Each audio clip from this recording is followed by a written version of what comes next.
survive. But there is bad news. Cancer is an expensive disease. And the overall yearly cost just in America in 1 year is over $228 billion. It's pretty steep, isn't it? Yes, it is. Now here's what I want to share with you. This is pretty important. There's two types of costs that make up this big number. A big chunk of it, about a third of it, is what we call the direct cost. And this comes from the Cancer Society. This is basically what your health benefits at work take care of. Okay? Doctor bills, hospital medical charges. Now, where you work, you probably have really good health benefits, don't you? Yes, we do. Super. 80-20, or is it? 80-20. Excellent. Mm-hmm. Excellent. So you're going to want to, rely on that to cover all these direct medical costs. And I'm not here to talk about this part of the pie. What I'm here to talk about are what we call the indirect costs. And see what it says here? This is what your health benefits don't cover. So what are some examples you can think of an indirect cost, Steve? Your co-payments, travel, lodging. Yeah, hit the nail on the head. Mm-hmm. I mean, think about it. You're the breadwinner. You work. Imagine if cancer came along, and for the next 6 months, a year, or even longer, you're now dealing with cancer. How would that probably affect your standard of living? Oh, it would a lot. It affected a lot. How so? Well, it would be a loss of income. It would be all the additional care that I would require. And that would affect my family, and that would affect how we live. Yep. Well, that's pretty much what we're talking about here. In fact, there's 4 major categories of indirect costs. Now, top of the list, we've got loss of income and savings. We're talking to working people, so that's kind of important.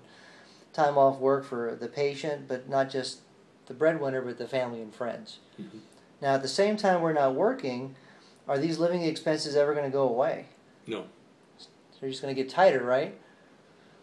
And at the same time, we have new expenses we're actually adding to the budget, which makes it kind of scary. Anything insurance benefits don't pick up. Co-payments, outpatient services, medications, deductibles, just all these things that you see that slip through the cracks. And added on top of that, out-of-pocket expenses like traveling back and forth, food, lodging, childcare. I mean, when it came down to it, if you or any member of your family went through cancer, would you want to get to the closest hospital, or would you want to get to the best? Oh, you'd want to get to the best. Yeah. So that might be Toledo, that might be Chicago, that might be Cleveland, that might be Columbus, but regardless, gas, parking, meals, for folks who have kids, childcare. Can you see how these all add up? Yes. See this chart here? A lot of folks actually they use their hands when they kind of compare this. Think about it this way. In your situation, you guys probably have a certain level of income, but I'm guessing your expenses are probably below that? Or equal to it. Okay, so you're like a lot of folks. Mm-hmm. If this is going on, what's going to probably happen to all of our income? It's going to go down. Yeah. But at the same time, what happens to our expenses? They're going up. Is that gap? When do you think most people find out about this stuff? When it's too late. That's it. Now, with your situation, because you know your family better than I do, which of these indirect costs would probably affect your family the most? Be the lost income. Why would that be? Well, because of all those costs that are going up, and now there's no money to pay for them. Okay. Mm-hmm. Let me ask you this, because I know a lot of folks tell me this, that if this is going on in your situation, what type of safety net do you already have kind of set aside to make sure that the bills are getting paid on time and you don't lose the house? Well, we have some savings and some investments. And we've got some retirement funds. Okay. Yeah, that's probably the first thing that people resort to. Mm-hmm. That's why we have it on this next page. First thing to go, savings, investments, maybe a college fund, 401k. Not everyone's equipped with a lot of backup, so they get into more hardcore assets, home equity loans, or the house itself, other property. Some people, they rely on community, church, family, friends, fundraisers, but bottom line, if we get into any of this, are we better or worse off? Oh, we're worse. Yeah. Yeah. And you can kind of see where I'm going with this. That's why the last 20 years we've been educating families on these types of supplemental backup plans, because if they have this in place, they never have to get into this. These are set up to protect your assets, family, and future. And in fact, we just updated it with the Cancer Care Plus series. It's our Series 5. Here's how it works. It pays benefits directly to the family. Your health benefits at work cover doctors and hospitals that pay, keep them in business. We pay directly to you to keep your family in business. It's kind of a different twist, right? Mm-hmm. And the neat thing is, it doesn't really matter what you do or don't have in terms of benefits. This is on top of any other benefits that you have. And it doesn't matter who in the family gets cancer. It provides benefits for the whole family. So here's an actual example of how it works. This is an actual claim testimonial from one of our locals, Rebecca Loud. She's right here in Findlay. Now, to date, they've collected over $50,000 since last year.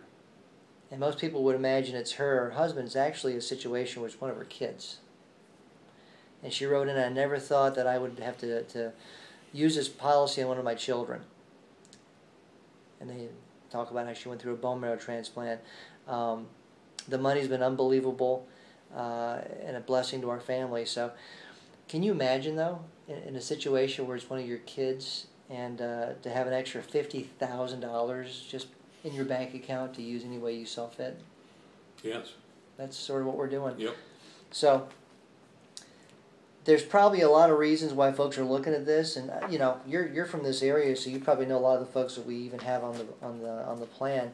Just here locally, we've got all these families, and in Findlay, there's a long list. So we've been here for quite a while, and I guess there's three main reasons for that. First of all, this is a super simple plan. It's really easy to figure out. It's super affordable. It's an easy decision. It's not like going out and buying a new car or a home or anything. This is pretty much a no-brainer. The truth is, Steve, the hardest part of my job is just catching folks at home. Just catching them for a few minutes to kind of educate them on this. So I'll tell you what, I'll give you a quick look at it, and if you like it, great. We'll have to see if you qualify, but we can get you set up. But if if it's not for you, I don't care any reason it's not for you, that's okay too. You can just tell me no. I promise you it won't hurt my feelings. Is that fair?